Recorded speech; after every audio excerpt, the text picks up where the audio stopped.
Hello friends, welcome to Studies Buddy. Studies Buddy में आप सभी का स्वागत है।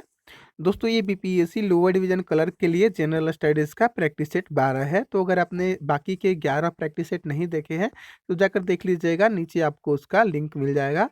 और इसमें टोटल 50 एमसीक्यूज होते हैं जो कि काफ़ी इंपॉर्टेंट होते हैं। तो आइए इसकी शुरुआत करते हैं और देख लेते हैं आपके क्वेश्चंस को। तो फ्रेंड्स, पहला क्वेश्चन देख सकते हैं कि भारत में सबसे प्राचीन अभिलेख किस शासक के प्राप्त हुए। भारत में सबसे प्राचीन अभिलेख जो है किस शासक के प्राप्त हुए, तो ये अशोक, जो हमारे अशोक सम्राट थे, उनके अभिलेख जो है सबसे पुराने हमें प्राप्त हुए हैं। ठीक है। नेक्स्ट क्वेश्चन देख सकते हैं कि सिंधु घाटी सभ्यता का संबंध है, किस युग से हमारा सिंधु घाटी सभ्यता का संबंध था। तो ये हमारा संबंध है कांस्य युग और आद्य साहित्य युग दोनों से था। ठीक है, इसलिए ऑप्शन नंबर सी जो है आपका करेक्ट आंसर हो जाएगा दोस्तों। ठीक है, नेक्स्ट क्वेश्चन की ओर बढ़ते हैं।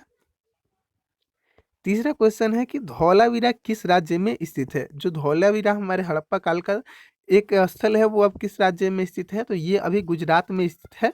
ऑप्शन नंबर ए आपका बिल्कुल करेक्ट आंसर हो जाएगा। और निम्नलिखित में से कौन सा एक अशोक का अभिलेख में बुद्ध की जन्म स्थान में अशोक की यात्रा का उल्लेख है। ठीक है, क्वेश्चन एक बार फिर से पढ़ लेते हैं कि निम्नलिखित में से कौन सा एक अशोक का अभिलेख है जिसमें बुद्ध के जन्म स्थान में अशोक की यात्रा का उल्लेख है। तो ये आपका रूमिन रूमिन देई स्तंभ अभिलेख है। ठीक है, ऑप्शन नंबर बी आपका करेक्ट आंसर हो जाएगा। आगे बढ़ते हैं दोस्तों। आगे पांचवा क्वेश्चन देख सकते हैं कि निम्नलिखित में से कौन सा घटना सबसे पहले घटी थी। इनमें से सबसे पहले कौन सी घटना घटी थी, तो देखिए चंपारण जो है, चंपारण सत्याग्रह सबसे पहले हुआ था। और नेक्स्ट क्वेश्चन देख सकते हैं कि जुलाई 1942 को कांग्रेस कार्य समिति द्वारा भारत छोड़ो आंदोलन का प्रस्ताव कहाँ पारित किया गया था। तो 1942 में भारत छोड़ो आंदोलन का प्रस्ताव जो है वो वर्धा में पारित किया गया था। ऑप्शन नंबर डी जो है बिल्कुल करेक्ट आंसर हो जाएगा। वर्मा यहाँ पे होना चाहिए था, वर्मा। ठीक है, और फिर उसके बाद दोस्तों, उसके बाद देखिए जुलाई 1942 में पारित किया गया था, इसे प्रस्तावित प्रस्तावित किया गया था। लेकिन रियल प्रस्ताव जो है अगस्त, यहाँ पे अगस्त 1942 में 8 अगस्त 1942 को इसे प्रस्तावित किया गया था महात्मा गांधी के द्वारा, भारत छोड़ो आंदोलन। ठीक है, और ये लागू कब हुआ था भारत छोड़ो आंदोलन, हमारा 9 अगस्त 1942 को भारत छोड़ो आंदोलन की शुरुआत मानी जाती है। ठीक है, और 8 अगस्त को इसे जो है प्रस्तावित किया था महात्मा गांधी ने। कहाँ किया था, मुंबई में किया था, जिसे हम बम्बई कहते हैं। ठीक है, बम्बई उस जमाने में हम इसे कहते थे। और लेकिन ये जो है जुलाई 1942 में कांग्रेस कार्य समिति द्वारा भारत छोड़ो आंदोलन प्रस्ताव जो है वो वर्धा में पारित किया गया था। ठीक है, ध्यान रखिएगा। आगे बढ़ते हैं। सातवां क्वेश्चन देख सकते हैं कि केंद्र और राज्यों के बीच शक्तियों के वितरण का प्रावधान भारतीय संविधान के किस अनुसूची में किया गया है। तो ये कौन सी अनुसूची है दोस्तों, जिसमें केंद्र और राज्यों के बीच की शक्तियों के वितरण का प्रावधान किया गया है। तो ये है हमारा 7वीं अनुसूची। ऑप्शन नंबर ए आपका करेक्ट आंसर है। नेक्स्ट क्वेश्चन देख सकते हैं कि निम्नलिखित में से कौन सा मार्स गैस या मीथेन गैस, जिसे CH4 के नाम से जानते हैं, उसका उत्पादक स्रोत है। तो कौन है दोस्तों, तो ये जो है धान का खेत से भी हमारा मीथेन गैस निकलता है और पशुओं के अवशिष्ट से भी निकलता है। यानी कि ऑप्शन नंबर ए और बी दोनों जो है बिल्कुल करेक्ट है। ठीक है, यानी कि ऑप्शन नंबर सी आपका करेक्ट है। नेक्स्ट क्वेश्चन देख सकते हैं कि 1975 के आपातकाल के दौरान निम्नलिखित में से कौन से शहर भारत के राष्ट्रपति थे। सॉरी, एक बार फिर से क्वेश्चंस को पढ़ लेते हैं। 1975 के आपातकाल के दौरान निम्नलिखित में से कौन भारत के राष्ट्रपति थे। इनमें से भारत के राष्ट्रपति कौन थे जब 1975 का आपातकाल पड़ा था। तो देखिए दोस्तों, 1975 में जो थे वो थे आपके फखरुद्दीन अली अहमद। ठीक है, फखरुद्दीन अली अहमद थे जो 1975 में आपके ये राष्ट्रपति थे। ठीक है, शिमला समझौता किन दो देशों के मध्य हुआ है। तो देखिए, शिमला समझौता भारत और पाकिस्तान के बीच हुआ है, ध्यान रखिएगा। आगे बढ़ते हैं। 11वां क्वेश्चन देख सकते हैं कि भारत के संविधान का निम्नलिखित में से कौन सा भाग नागरिकता से संबंधित है। तो देखिए, नागरिकता जो है वो भाग 2 में है। ऑप्शन नंबर ए आपका बिल्कुल करेक्ट आंसर हो जाएगा। और मैकमोहन रेखा चीन और भारत को किस राज्य के बीच है। मैकमोहन रेखा जो है चीन और भारत के बीच है, वो किस राज्य के बीच है, किस राज्य के बीच है, ये आपसे पूछा जा रहा है। तो देखिए, ये जो है अरुणाचल प्रदेश के अरुणाचल प्रदेश के बीच में है, ठीक है। अरुणाचल प्रदेश से भारत और चीन को विभाजित करती है, ये मैकमोहन लाइन कहलाती है, ठीक है। निम्नलिखित में से कौन स्वराज्य भारत की दूसरी सबसे लंबी तट रेखा वाला राज्य है? देखिए, सबसे लंबा जो दूसरा तट रेखा वाला राज्य है वो है आंध्र प्रदेश, ठीक है। और नेक्स्ट क्वेश्चन देख सकते हैं आप लोग की मिट्टी जिसे हम मृदा कहते हैं उसके संबंध में निम्नलिखित में से कौन सा कथन जो है सत्य है? पहला क्वेश्चन दिया गया है कि जलोढ़ मृदा नाइट्रोजन से समृद्ध होती है। काली मृदा लौह एवं चूने से समृद्ध होती है परंतु नाइट्रोजन से हीन होती है।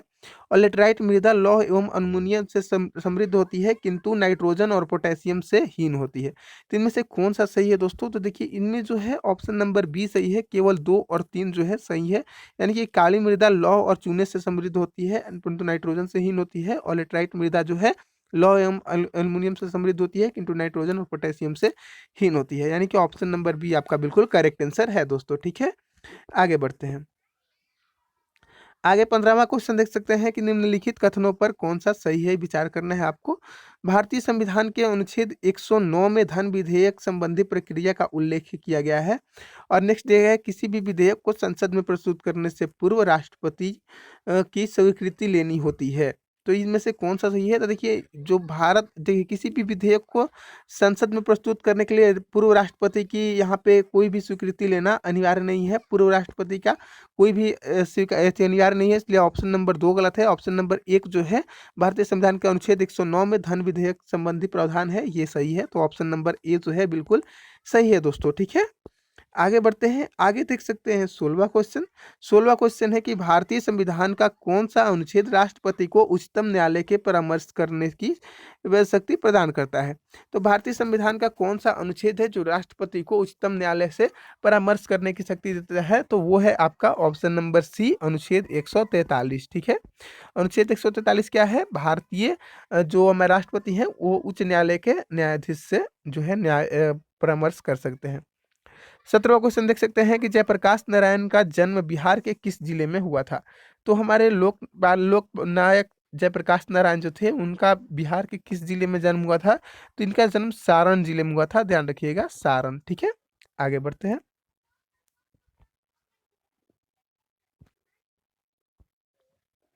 क्वेश्चन नंबर 18 देख सकते हैं कि केटू जिसे हम गॉडविन ऑस्ट्विन कहते हैं किस पर्वत श्रेणी से संबंधित है? ये किस पर्वत श्रेणी से संबंधित है? तो ये काराकोरम पर्वत श्रेणी से संबंधित है। ऑप्शन नंबर बी जो है आपका करेक्ट आंसर है। और किस भारतीय राष्ट्रीय आंदोलन का शीर्ष वंदे मातरम था? तो ये किसका था दोस्तों? तो ये जो है स्वदेशी आंदोलन का शीर्ष था। तो ऑप्शन नंबर बी आपका बिल्कुल करेक्ट आंसर हो जाएगा। आगे बढ़ते हैं नेक्स्ट क्वेश्चन की तरफ। नेक्स्ट क्वेश्चन है कि निम्नलिखित में से कौन सा विषम संघ सूची का है? कौन सा विषय, यहाँ पे सॉरी विषय लिखा हुआ है, मैंने विषम पढ़ लिया। कौन सा विषय जो है इसमें से संघ सूची का है? पुलिस जो है वो राज्य सूची का है। बंदरगाह जो है वो भी आपका जो है, बंदरगाह जो है ये केवल एक संघ सूची का है। बाकी सभी वाणिज्य में पार्क ये राज्य सूची, सार्वजनिक स्वास्थ्य जो है राज्य सूची से संबंधित है। इस संघ सूची से केवल ऑप्शन नंबर बी संबंधित है, ध्यान रखिएगा। और स्थानीय निकायों का चुनाव कौन संपन्न करवाता है? जो स्थानीय निकायों का चुनाव होता है उसे कौन संपन्न कराता है दोस्तों? तो उसे संपन्न कराता है राज्य निर्वाचन आयोग, ठीक है। ऑप्शन नंबर सी आप लोग ध्यान रखिएगा, राज्य निर्वाचन आयोग। नेक्स्ट देख सकते हैं कि मोरक्को निवासी इब्न बतूता किसके शासनकाल में भारत आया था? तो देखिए, इब्न बतूता जो है मोहम्मद बिन तुगलक के शासनकाल में भारत आया था। और राष्ट्रीय विकास परिषद की स्थापना कब हुई थी? तो राष्ट्रीय विकास परिषद की जो स्थापना हुई थी वो 1952 में हुई थी। ऑप्शन नंबर बी जो है बिल्कुल करेक्ट आंसर हो जाएगा, 1952, ठीक है। नेक्स्ट क्वेश्चन देख सकते हैं कि स्टार्च को माल्टोज में परिवर्तित करने वाला एंजाइम कौन सा होता है? तो स्टार्च को माल्टोज में परिवर्तित करने वाला जो एंजाइम है वो एमाइलेज है, ध्यान रखिएगा, ऑप्शन नंबर ए एमाइलेज, ठीक है। और राष्ट्रपति लोकसभा को भंग कर सकता है तो कब कर सकता है या फिर किसके अनुशंसा पर कर सकता है, ये आपसे पूछा जा रहा है। तो ये केंद्रीय मंत्रिमंडल की अनुशंसा पर कर सकता है, ऐसे ही नहीं करेगा, ठीक है। आगे बढ़ते हैं। नेक्स्ट क्वेश्चन देख सकते हैं कि निम्नलिखित में से कौन सा ब्लॉक रंगीन यौगिक तत्वों का निर्माण करता है? तो रंगीन यौगिक तत्वों का निर्माण जो है एफ ब्लॉक करता है। और निम्नलिखित में से किस पुस्तक में बौद्ध और उनके शिष्यों का प्रवचन वर्णित है? तो बौद्ध और उनके शिष्यों का प्रवचन जो है वो सुत्त पिटक में दिया गया है, सुत्त पिटक में वर्णित है, ठीक है, ध्यान रखिएगा। नेक्स्ट देख सकते हैं कि किस सिख गुरु ने अमृतसर शहर को बसाया था। तो अमृतसर शहर को बसाने वाले सिख गुरु जो थे वो गुरु रामदास थे, ध्यान रखिएगा। नेक्स्ट क्वेश्चन देख सकते हैं कि किस वायसराय के शासनकाल में बिहार बिहार पूसा में कृषि अनुसंधान केंद्र की स्थापना की गई थी। तो बिहार के पूसा में कृषि अनुसंधान के की स्थापना जो है वो की गई थी लॉर्ड कर्नल के शासनकाल में, ठीक है। और निम्नलिखित में से कौन सा शहर सिकंदर महान के समकालीन था। सिकंदर महान के समकालीन कौन सा शासक था, यहाँ पे शहर मैंने पढ़ लिया, शासक कौन सा था जिसने सिकंदर महान के जो समकालीन था। तो ये जो था हमारा घनानंद था, ठीक है। घनानंद जो है हमारा करेक्ट आंसर हो जाएगा। आगे बढ़ते हैं। निम्नलिखित कथनों पर में से कौन सा सही है, निम्नलिखित में से कौन सा कथन सही है ये आपको बताना है। तो देखिए यहाँ पे हमारा संविधान 26 नवंबर 1950 को अंगीकृत किया गया, ये बिल्कुल गलत है। भारत में चुनाव आयोग का गठन जनवरी 1950 में हुआ। सुकुमार सेन पहले चुनाव आयुक्त बने। तो देखिए 2 और 3 बिल्कुल सही है, यानी कि ऑप्शन नंबर 20 जो है आपका बिल्कुल करेक्ट आंसर हो जाएगा दोस्तों। आगे बढ़ते हैं। आगे देख सकते हैं कि सन 1923 में नागपुर में कौन सा सत्याग्रह हुआ था। तो 1923 में नागपुर में कौन सा सत्याग्रह हुआ था दोस्तों। तो 1923 में नागपुर में ध्वज सत्याग्रह हुआ था, ध्यान रखिएगा। काफी अच्छा क्वेश्चन है ये। नाथपा झाकरी परियोजना किस नदी पर स्थित है। तो ये नाथपा झाकरी जो परियोजना है वो सतलज नदी पर स्थित है, ध्यान रखिएगा। आगे बढ़ते हैं। आगे 34वां क्वेश्चन देख सकते हैं कि भारतीय उष्णकटिबंधीय मौसम विभाग संस्थान कहाँ है। तो भारतीय उष्णकटिबंधीय मौसम विभाग संस्थान जो है वो हमारा पुणे में है, ध्यान रखिएगा, पुणे में स्थित है, ठीक है। भारत का दक्षिणतम बिंदु जो इंदिरा पॉइंट है वो कहाँ स्थित है। तो इंदिरा पॉइंट कहाँ स्थित है दोस्तों। तो इंदिरा पॉइंट जो है ग्रेट निकोबार में स्थित है। ऑप्शन नंबर बी आपका करेक्ट आंसर हो जाएगा, ग्रेट निकोबार, ठीक है। नेक्स्ट क्वेश्चन देख सकते हैं। अगला जो है कि मालावत पूर्णा का संबंध किससे था। मालावत पूर्णा किसी व्यक्ति का नाम है, उसका संबंध किससे है। तो मालावत पूर्णा जो है वो पर्वतरोही है। ऑप्शन नंबर सी जो है बिल्कुल करेक्ट आंसर हो जाएगा। देख सकते हैं कि 6 महाद्वीपों की सबसे ऊंची पर्वत चोटियों पर फतह करने वाली दुनिया की सबसे कम उम्र वाली आदिवासी महिला बन गई है। कौन कौन बन गई है, मालावत पूर्णा, ठीक है। आगे बढ़ते हैं। आगे देख सकते हैं। नेक्स्ट क्वेश्चन है कि फ्लैग्रेंट फ्लैग्रेंट फाउल शब्द जो है किस खेल से संबंधित है। तो फ्लैग्रेंट फाउल जो है वो संबंधित है शतरंज से। ऑप्शन नंबर बी जो है आपका करेक्ट आंसर हो जाएगा, शतरंज, ठीक है। सॉरी फ्रेंड, थोड़ा सा यहाँ पे एरर हो गया है। यहाँ पे जो है जो फ्लैग्रेंट फाउल देख सकते हैं ये बास्केटबॉल खेल से संबंधित है, शतरंज से संबंधित नहीं है। यहाँ पे थोड़ा सा मिस्टेक हो गया था। ऑप्शन नंबर डी जो है बिल्कुल करेक्ट आंसर हो जाएगा। फ्लैग्रेंट फाउल कंसेप्ट से किससे संबंधित है, बास्केटबॉल से संबंधित है, ठीक है। निम्नलिखित में से कौन सा समिति का गठन निर्धनता के निर्धारण के लिए किया गया। तो निर्धनता के निर्धारण के लिए किस समिति का गठन किया गया। तो ये समिति जो थी आपकी तेंदुलकर समिति थी। ऑप्शन नंबर ए जो है आपका बिल्कुल करेक्ट आंसर हो जाएगा।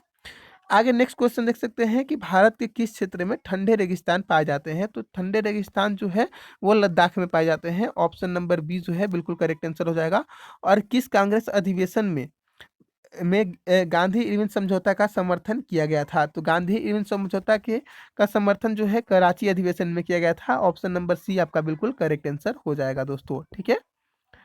नेक्स्ट क्वेश्चन देख सकते हैं कि भारत के संविधान का अनुच्छेद 66 किससे संबंधित है। तो अनुच्छेद 66 जो है वो संबंधित है उपराष्ट्रपति के चुनाव से, ठीक है, उपराष्ट्रपति के चुनाव से संबंधित है। और भारतीय मानक समय रेखा कितने राज्यों से होकर गुजरती है। तो भारत मानक रेखा जो है वो 5 राज्यों से होकर गुजरती है, ध्यान रखिएगा, ठीक है। आगे बढ़ते हैं। आगे बढ़ देख सकते हैं कि जनहित याचिका की धारणा किस देश से उत्पन्न हुई है। जनहित याचिका की धारणा जो है वो उत्पन्न हुई है आपका अमेरिकी गणराज्य से, ठीक है। और संविधान किसके द्वारा ग्रहण किया गया है। संविधान किसके द्वारा ग्रहण किया गया है। तो संविधान जो है वो भारतीय संविधान सभा द्वारा गठन किया गया है, ठीक है। नेक्स्ट क्वेश्चन देख सकते हैं कि खाने का सोडा है, खाने का सोडा इसमें से कौन सा है दोस्तों। तो खाने का सोडा का नाम क्या है ये भी आपसे पूछा जाता है। तो सोडियम बाइकार्बोनेट। देखिए याद रखिएगा कि खाने से बाई हो जाता है, क्या होता है, खाने से बाई हो जाता है। सोडियम कार्बोनेट जो है सोडियम बाइकार्बोनेट यहाँ खाने से बाई हो जाता है, यहाँ पे बाई जुड़ा रहेगा तो वो खाने का सोडा हो जाएगा, ठीक है, ध्यान रखिएगा। नेक्स्ट क्वेश्चन देख सकते हैं कि निम्नलिखित में से कौन भारत का कौन सा भारत निम्नलिखित में से भारत का कौन सा प्रमुख बंदरगाह दीनदयाल बंदरगाह के नाम से जाना जाता है? तो दीनदयाल बंदरगाह किस बंदरगाह का नाम पड़ गया है या फिर जाना जाता है? तो ये है जो है कांडला बंदरगाह, उसे अब हम दीनदयाल बंदरगाह के नाम से भी जानते हैं। ठीक है, ध्यान रखिएगा। नेक्स्ट क्वेश्चन देख सकते हैं कि इनमें से किसने पूरा पूरा योजना का उद्देश्य सुझाव दिया था? जो पूरा योजना था उसका सुझाव किसने दिया था? तो पूरा योजना का सुझाव जो है एपीजे अब्दुल कलाम जी ने दिया था। ऑप्शन नंबर सी आपका करेक्ट आंसर हो जाएगा। और हीरे का अपवर्तनांक कितना होता है? तो हीरे का अपवर्तनांक जो है 2.45 होता है, ध्यान रखिएगा। आगे बढ़ते हैं। आगे 49वां क्वेश्चन देख सकते हैं कि निम्नलिखित में से किसका मात्रक न्यूटन प्रति मीटर होता है? तो पृष्ठ तनाव का मात्रक जो है न्यूटन प्रति मीटर होता है, ध्यान रखिएगा। और आज का लास्ट क्वेश्चन देख सकते हैं।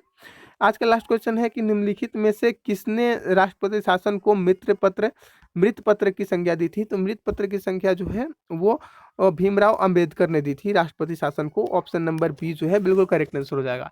गैस आज के क्वेश्चंस मैंने काफ़ी रस में करा दिए, काफ़ी जल्दी में मैंने ये क्वेश्चंस करा दिए, काफ़ी हल्ला हो रहा था मेरे साइड, इसके लिए काफ़ी सॉरी चाहता हूँ मैं आप लोगों से, काफ़ी क्षमा चाहता हूँ। आप लोगों से मिलते हैं नेक्स्ट वीडियो में, तब तक के लिए थैंक यू, धन्यवाद। ठीक है।